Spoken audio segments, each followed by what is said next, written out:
আপনি কি পর্নোগ্রাফির ফিতনা থেকে মুক্ত? আপনি কি ইন্টারনেট জগতের এই নোংরামি ফিতনাগুলো থেকে মুক্ত? আমি কি মুক্ত? আমি নিজেও মুক্ত না। আপনার সামনে ভালো সাজারও আমার কোনো দরকার নাই। আমরা যারা ইন্টারনেটে ঢুকেছি একবার দুইবারও, জীবনে কখনো তারা কেউই চোখের পাপ থেকে বাঁচতে পারে নাই।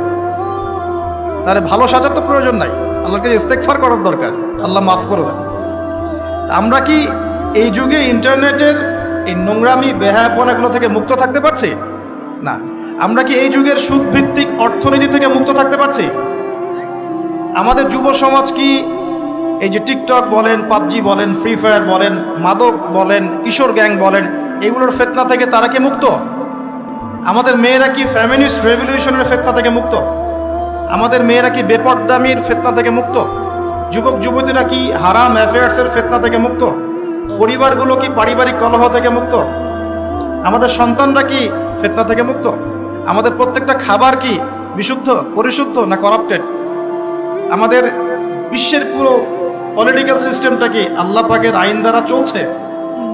আমাদের পুরো মুসলিম উম্মার প্রত্যেকটা জাতি আজকে কি কুফফারদের নির্যাতনের ফিতনা থেকে মুক্ত?